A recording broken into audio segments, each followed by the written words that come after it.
идея-то какая такая, мастер-классы, чтобы они были такие несколько еще и перформансные. То есть очень хорошая импровизация получилась. Ну да, так игра, конечно, и главное, что понятно, что очки я с собой всегда вожу, то есть и везде ношу, и везде одеваю, потому что это мой имидж. Но вот найти такую штуку, это, конечно, песня. Подарок. Да, подарок. У меня же музей канцелярской кнопки в Петербурге, поэтому это все еще ждет своего часа, это все будет обкноплено. Ну не все, но как-то постепенно. Музей канцелярской кнопки это что? Это музей, мой личный музей современного искусства, который существует в Питере. Это моя мастерская в арт-центре Пушкинская, 10. Может, знаете, такой, там музей нонконформизма существует. В общем, такой небольшой сквот, в котором живут и работают художники. Вот. И в этом музее присутствует очень много всевозможных объектов, которые я нахожу на помойках, на свалках, на барахолках, там скупаю где-то. И потом даю им новую жизнь, я их обкнопливаю кнопками, советскими канцелярскими. Кстати, вот вы в Минске были раньше? Нет, первый раз.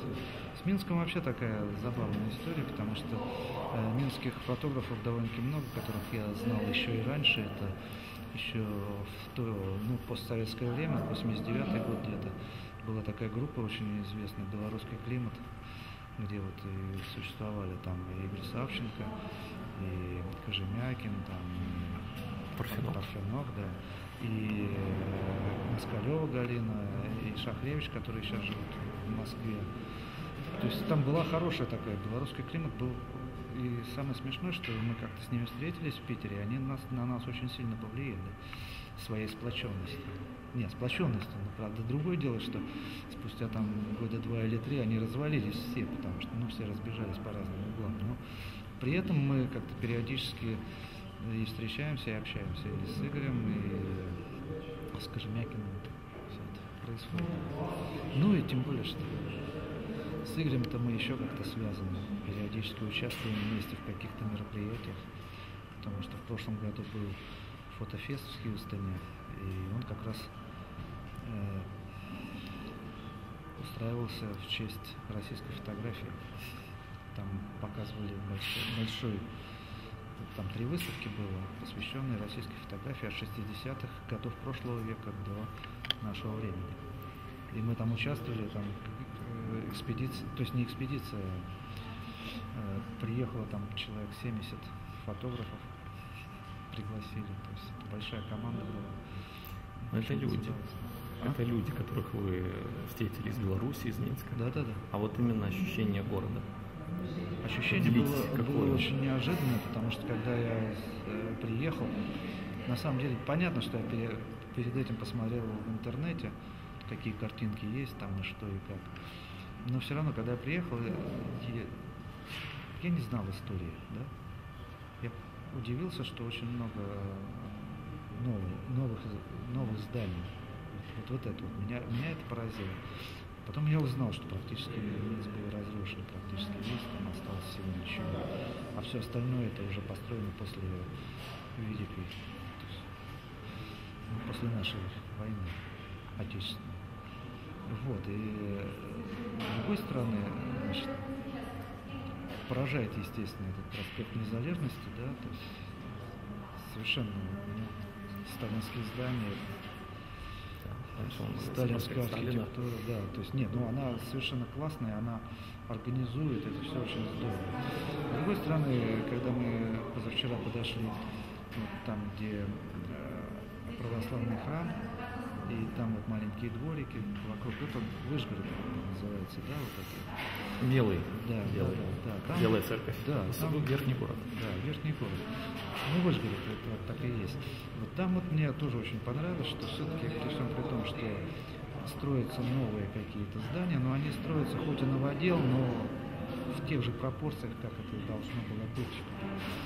мы же воспринимаем город, что он должен быть и какие-то большие проспекты, и какие-то маленькие дворики, по которым можно было погулять. И то, что у вас все-таки происходит вот эта ситуация, что есть какие-то горочки, есть какие-то впадинки, вот это вот перемещение, просто из-за того, что Питер-то это плоскость, у нас все по-другому строится. А вот здесь это красиво, вода есть, то есть все здорово.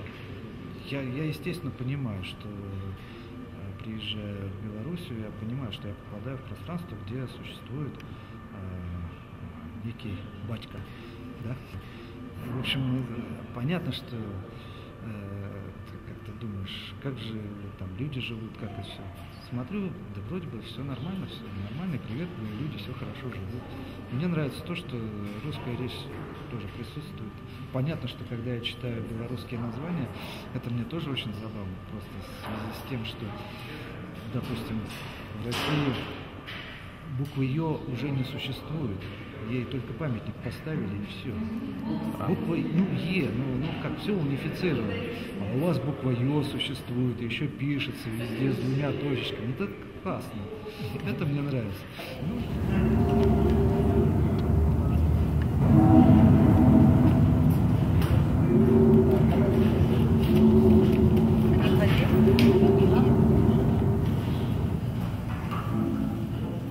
Я закончил институт киноинженеров по специальности инженер-механик.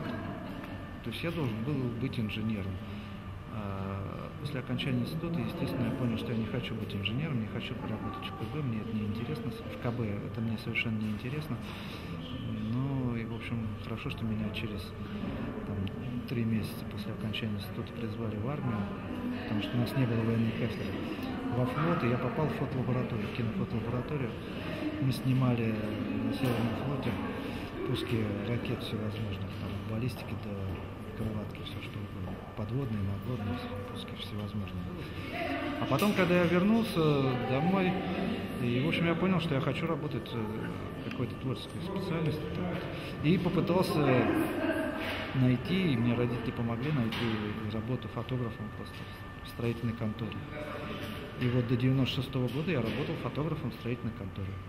А потом меня сократили. А потом мне пришлось все это суметь. То есть, нет, понятно, что когда меня сокращали, я уже начал искать какое-то помещение, где мне нужно было сделать лабораторию хотя бы. Вот, и мне помогли там через Кугин, нашли помещение небольшое. И в результате я вот из той лаборатории практически все вывез, то, что мне нужно было для дальнейшей работы.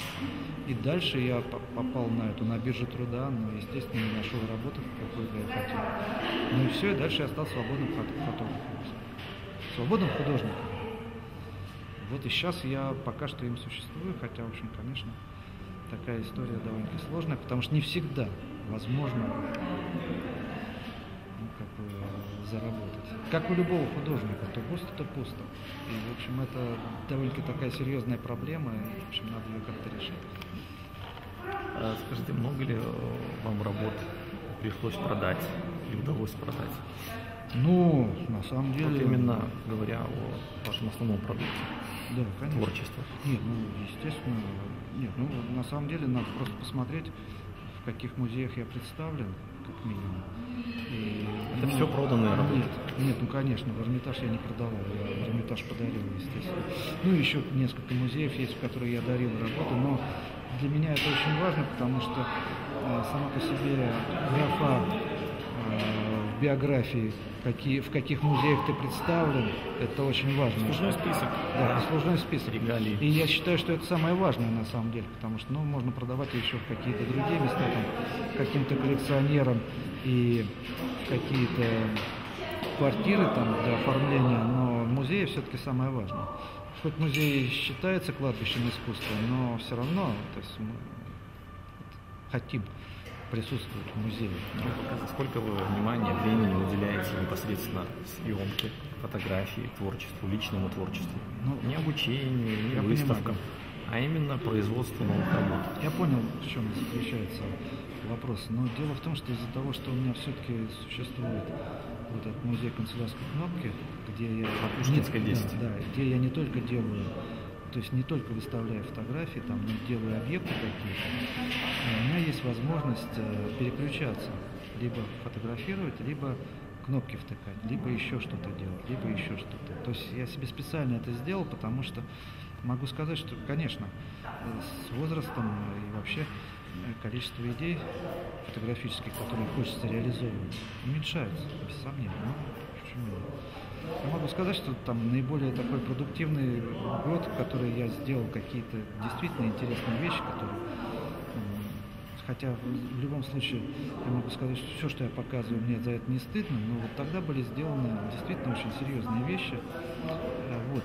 И каждый год не может быть таким. Действительно, просто жизнь человека — это синусоида.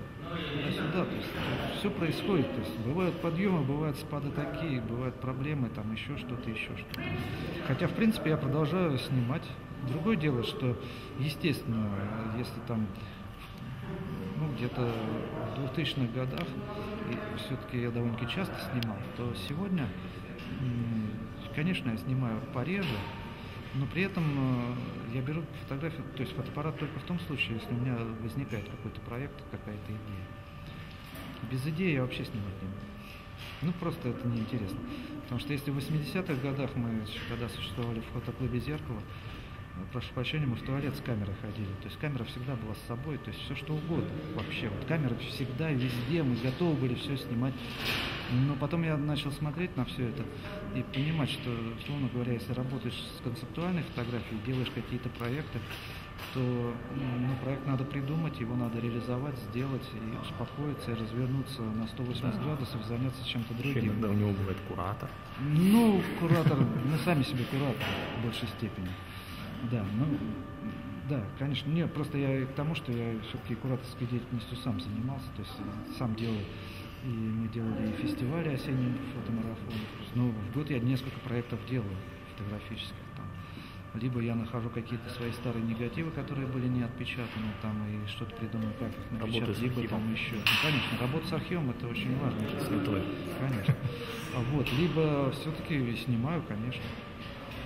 Другое дело, что сегодня я практически очень мало снимаю именно прямую фотографию. То есть в основном все-таки это какая-то препарированная фотография, когда фотографируешь несколько раз на одну и ту же пленку, когда ты не знаешь, что получится вообще. Потому что ты снял целую пленку, перемотал ее назад, зарядил по новой и опять снимаешь. И так 3 раза. Ничего не записывая. То есть это просто поток сознания такой, который ты потом проявляешь и выбираешь то, что самое неожиданное, самое интересное, что тебе понравилось. То есть я имею в виду в том плане, что прямую фотографию, сейчас я вижу, как красиво, то есть нажал на кнопочку, и по большому счету я знаю, что в результате получится то же самое. Или фиксация. А мне-то хочется получить то, чего я даже не предполагаю. Вот это мне кажется самое интересное, и на эту тему я как раз провожу эти мастер-классы, прогулки, для того, чтобы людей хотя бы чуть-чуть раскачать вообще на что-то. Во-первых, все-таки это все связано с пленкой, естественно, потому что я только на пленку снимаю. Потому что так заточен был с самого начала. Так сложилось исторически. Сложилось исторически, с одной стороны. С другой стороны, просто, опять же, мне не очень интересно на цифры снимать, потому что я вижу, как это все делается. Это делается так, чук, и тут же посмотрел, чук. Все. То есть меня это вообще никак не интересует. Нет, нужно ожидание свершения чуда. Ожидание, которое происходит когда? Ты сфотографировал, а дальше ты живешь с этим и думаешь, может даже не думать, но ситуация интересная, что периодически ты еще не проявил пленку, она где-то лежит, и она ждет своего часа, когда ты ее проявишь. Ты живешь своей жизнью и там где-то так, а потом так тебя что-то ёкнуло, у меня же еще пленочка не проявлена, что там получилось? Это такая некая игра все равно. Поэтому понимаю. Да. Вы любите большой формат, листовую пленку? Не, листовую нет. Я снимаю, в основном это узкая камера, минойка какая-нибудь, 24×36, это либо 6×6 с салютиком, либо горизонтиком, панорама. Сейчас то, что мы снимаем, это все-таки в большей степени такой вариант, это опять же, такая некая игра для того, чтобы люди посмотрели вообще, что происходит. Вообще, да, ну, что происходит, когда, допустим, человек фотографирует, даже на пленку, он же не видит, что с негативом происходит, как он проявляется, потому что все в темноте происходит, как там все это, и дальше там все. А здесь мы фотографируем, и тут же несем проявочную, тут же в прекрасном свете проявляем, потому что мы фотографируем на фотобумагу. И там дальше еще реверсируем, и доводим из негатива, получаем позитив. И все это наглядно, все люди видят, и они понимают, что вообще может происходить внутри фотоаппарата. Мне кажется, что это очень важно, тем более, что все-таки это такая история, что люди сразу же получают одну фотографию на фотобумаге, без негатива. То есть это раритет такой. Уникальность. Да, уникальность. С другой стороны, вот они вот сейчас вот уже вовсю работают. Это же тоже это все интересно, потому что, ну, говоря, я показал, и они начали придумывать, что дальше сделать, как и почему. Вот мне вот это нравится. Все лекции, которые я читаю себе любимым только. То есть, ну, там их может быть довольно-таки много, но я читаю только о себе. Поэтому, условно говоря, если даже вы меня ночью разбудите и скажете, иди читай, я встану и пойду читать, потому что, ну, что, про себя-то я точно смогу рассказать все, что угодно, или что не угодно. Вот. И мастер-классы проводятся для того, чтобы попытаться раскачать людей, чтобы они, ну, посмотрели, что, в общем, можно делать, если ты умеешь как бы обманывать камеру, можно делать все, что угодно.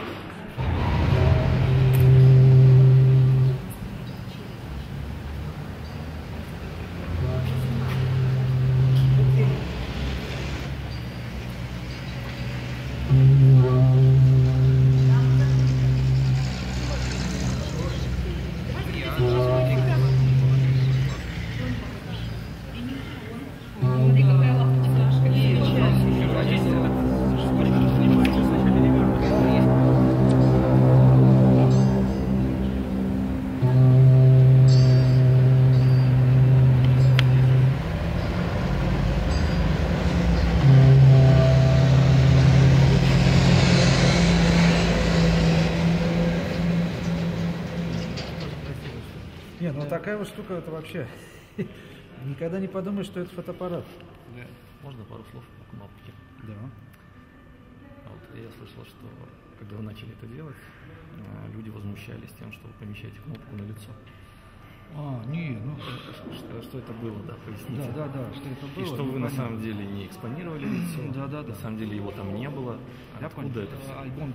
Альбом для кнопок. Это проект, в общем-то, где я использую любительские негативы. Это не мои негативы, это найденные, подаренные мне там еще кто-то. Ясно, что там основная мысль не в фотографии как таковой, а в кнопках. Нет, нет. На самом деле фотографии тоже очень важны. И я сейчас объясню. Потому что, условно говоря, этот проект, альбом для кнопок, чем он меня задел? Потому что, во-первых, используются негативы только до 1985 года, 1985, только советского времени, да, в основном. Во-вторых, почему альбом для кнопок? Когда вы смотрите любительский альбом, любой, фотографический, вы смотрите фотографию. Если вы человека, который на ней изображен, вы его знаете, то вы смотрите эту фотографию.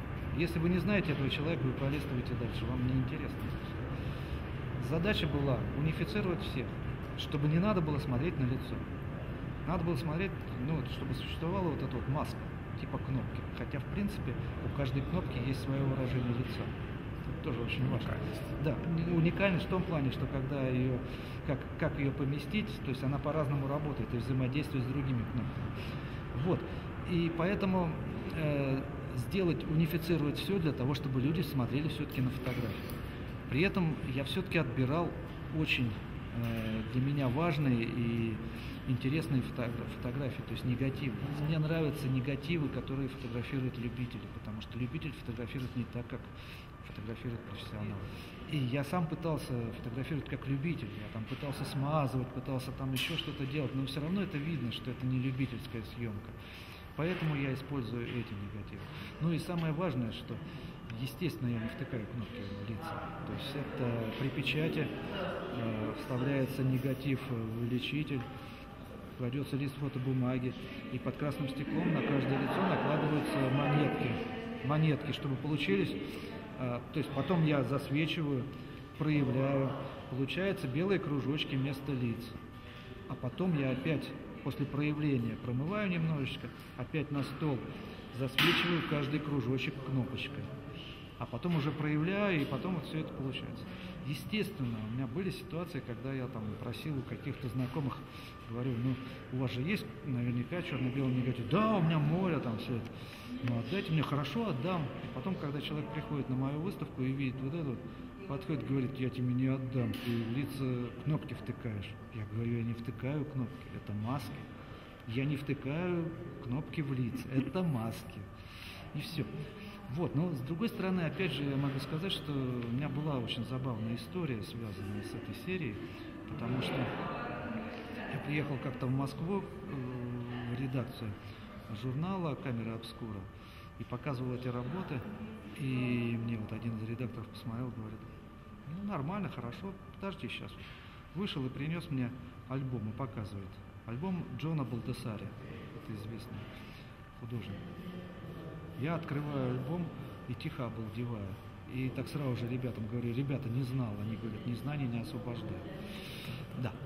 То есть в чем дело? Он тоже использовал любительские съемки, любительские фотографии.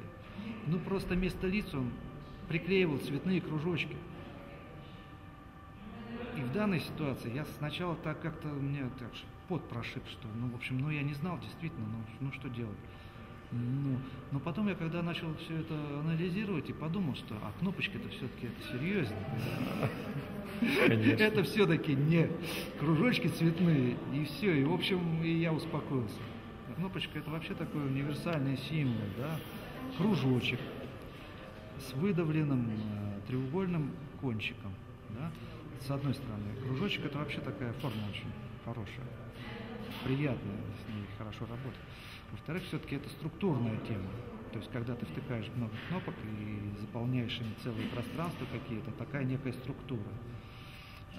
Она приятная на взгляд, там все. Приятная также на ощупь, когда ты трогаешь это все руками, то это тактильное ощущение приятное, потому что это металл. То есть такой вот и металл. Когда трогаешь вот эту шершавую поверхность, а потом она обкнопленная, она уже не шершавая, она другая. Тем более, когда трогают люди кнопки, то на них остаются какие-то жировые, бытовые там всякие эти штучки, и кнопочки начинают немножечко ржаветь там, или патинируются, или там еще что-то. То есть у них своя жизнь там все. Ну и самое главное, что все-таки кнопка, как сам по себе персонаж, вмещает в себе и мужское, и женское. Там есть и инь, и янь. Понятно, да, что втыкаешь. Вот, так что в данной ситуации, нет, понятно, что это все я придумал, да, когда мне надо было отвечать на такие вопросы. Именно сегодня я это все транслирую. Нет, ну а потому что, понимаете, когда только я там начал это втыкать кнопки, мне это спрашивают, а почему вот так вот? Я начинаю думать, а что я могу сказать? Ну, взял и начал, потому что я все делаю все интуитивно. То есть интуиция это самое важное. Интуитивно что-то сделал, а потом тебе уже эти самые искусствоведы там или еще как кто-то. Люди, когда пишут о тебе какие-то статьи, они тебе рассказывают, и так, оп, у тебя волосы дыбом. Я об этом вообще никогда не думал, я вообще не знаю, что это такое. Они говорят, тебе и думать не надо, мы за тебя придумаем, ты главное делай. Все.